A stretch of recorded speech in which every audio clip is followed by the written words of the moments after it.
How you doing out there? This is John Wayne Mercure, the Sonneteer, in beautiful, beautiful, gorgeous Chandler, Arizona. Endless summer. It's November, the end of November. And I tell you, November, it gets so cold and there's snow and ice. And I haven't seen snow in 25 years. And I love to ski.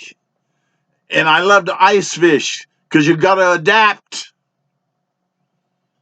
Well,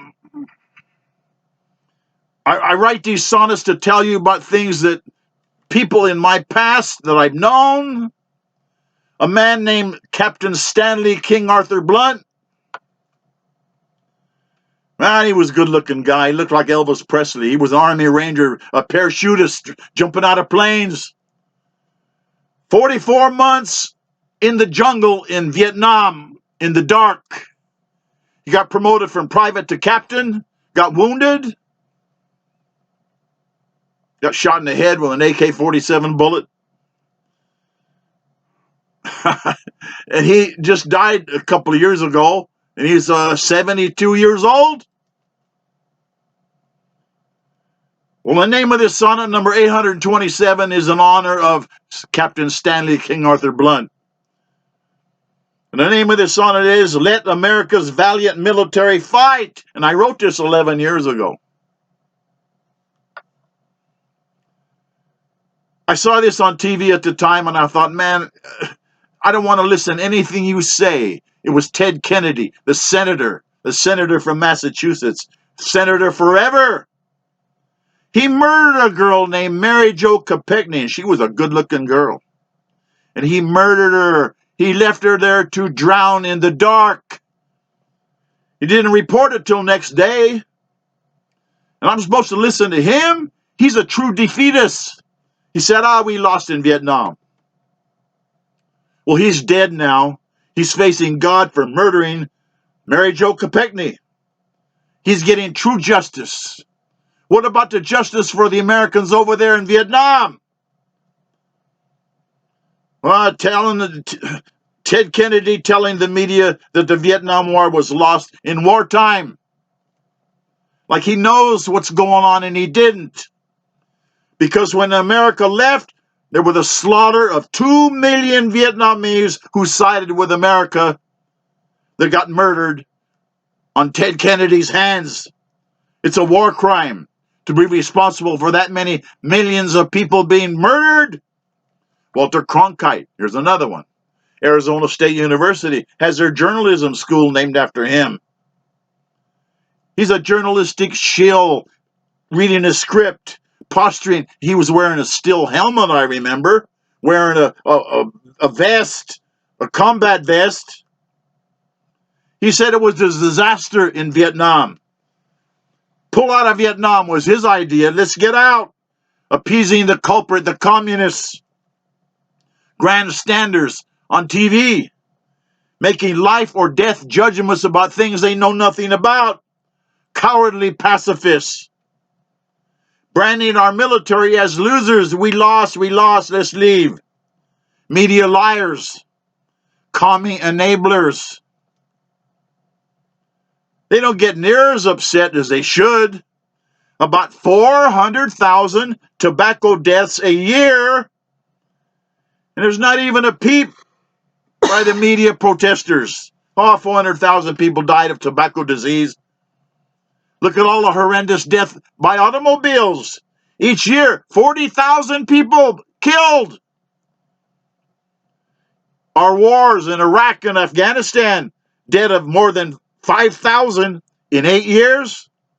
It's a military tragedy because we don't support our military. The lack of support for our brave military is despicably scanty. I wrote this 11 years ago. Donald Trump, my hero, has rebuilt the American military. We have to have a strong American military. I'm talking to you out there. Hey, the Chinese communists could field an army of 100 million men, each with an AK-47. If that doesn't scare you, I don't know what can. You got to wake up. China's not our friend.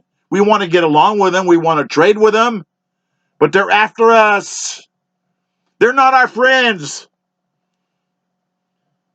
Brave young men and women in our military, they're fighting for America's dignity and our liberty and our freedom.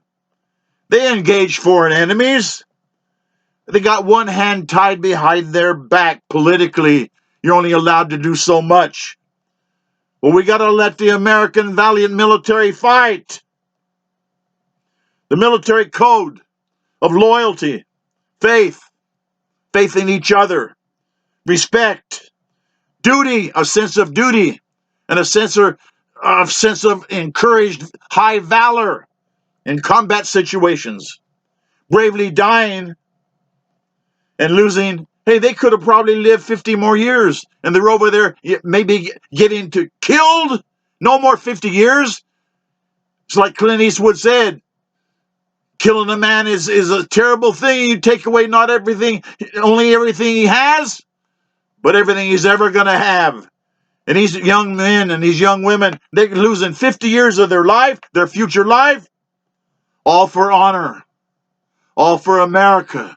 And that's why I respect the military so much. They're willing to sacrifice their lives to be under sniper fire all the time. We got to turn our American military loose. And I'm so happy that Donald Trump has rebuilt the American military. He's my hero. We have to have our military. But we got to let them fight wars to win. And it's like Donald Trump says, no more unnecessary wars. We don't have to be all over. We're not the police force for the world. America first. We got to learn that weakness in the military is a sin. We have to fund billions more to the military to help them. Now, civilians, they sit at home. They criticize our military. They sit on their fat butts. They're dirty ingrates, ungrateful ones, living off the blood of others. They're full of hate for the military, staying at home, while others risk their lives for freedom.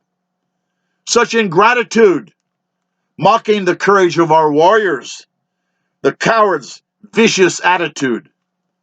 Media critics, they hate our military, selling our America for a treasonous paycheck. Anything for a paycheck. I'll say whatever they want me to say. I know this Rocky Mountain reporter. He said, hey, we don't print the news. They tell us what to print. They tell us what to print. All these cowards. Treasonous paychecks. Running away. Surrendering. Leaving. Embracing defeat. Craven disrespect for America.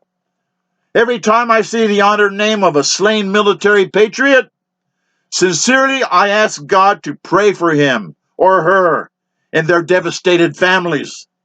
I thank our war dead for their sacrifices. So bold and intrepid were they. I try imagining where America would be without such gallantry, like Captain Stanley King Arthur Blunt. He volunteered to die for America. Well, I despise those idiots who don't appreciate our military's honor, our military's sacred honor. That's America's honor. Why are they breathing freedom's gloriously precious air? That air was purchased, and freedom and liberty were purchased with blood.